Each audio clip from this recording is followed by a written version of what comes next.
Eu sou Consuelo Rodrigues Munhoz, sou professora na Universidade Autônoma do México.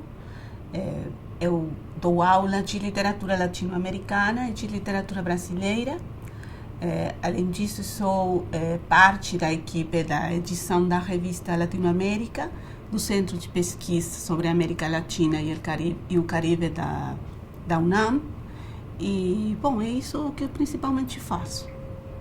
Olha, o que me levou a pesquisar literatura brasileira foi, em primeiro lugar, porque estava aprendendo a língua portuguesa, né? Então, daí eu tinha aula onde pediam para ler alguma coisa, os professores davam alguma leitura, e daí eu comecei a assistir também uma aula sobre literatura brasileira e comecei a gostar, né? Era uma aula principalmente dos escritores do século XIX.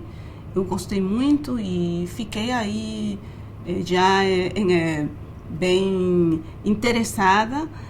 Eu decidi, lá no México fazemos um trabalho na graduação para nós ter o grado mesmo, e eu decidi fazer um trabalho de pesquisa sobre a obra do José de Alencar. Tem uma demanda agora, sim, de estudantes de português e também de estudantes que querem saber de literatura brasileira, né? Por exemplo, quando eu estudava português há muitos anos, éramos um grupo muito pequeno que aos poucos ia sendo menor, né? De 30 alunos ficavam 10 e era só um grupo, né? Hoje em dia tem mais grupos e ficam muitos alunos aprendendo o português. E daí vem também o interesse, porque eles sabem, bom, como vou praticar o meu português, como vou saber mais de quem fala esta língua. E então eles começam também por ter interesse na literatura brasileira, né?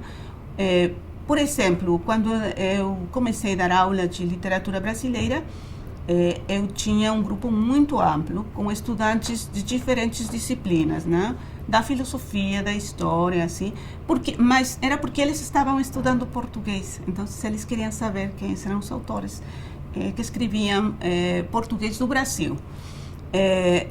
Depois baixa um pouquinho, mas sube novamente, não?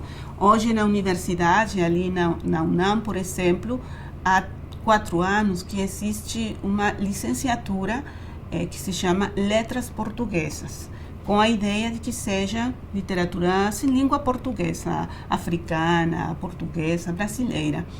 E a demanda é muito interessante porque o programa está mais dirigido para as letras portuguesas, mas agora os próprios alunos estão pedindo conhecer mais da literatura brasileira, e não só ter um curso geral do que é a produção da literatura brasileira, senão também o que se está escrevendo agora, quem são os autores de hoje, não?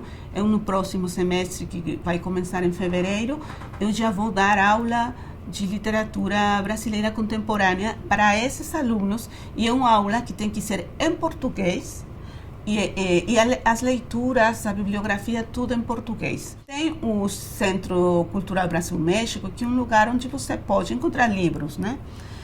Tem o departamento de português no Centro de Língua Portuguesa, que tem também uma biblioteca, e aí pode ter acesso para ler literatura.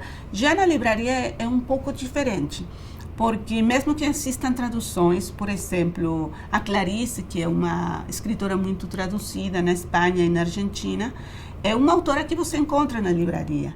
A literatura contemporânea é mais difícil de conseguir um livro, não? Mesmo que sejam traduções já feitas na Espanha, na Argentina, dificilmente encontra na livraria, né?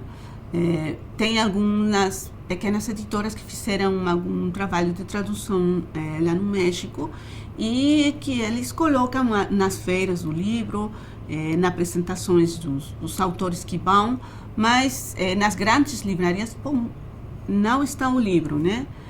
Ou, por exemplo, sei que está traduzido lá no México o Luis Rufato, o Cristóbal Tessa, mesmo por editora mexicana, né? Agora vai sair um livrinho do Marcelino Freire, Mas esses livros ficam fora das grandes livrarias, não? Então é difícil, você pede para o aluno, vai comprar o livro e eles não encontram, né? Mas é um problema da comercialização das próprias editoras.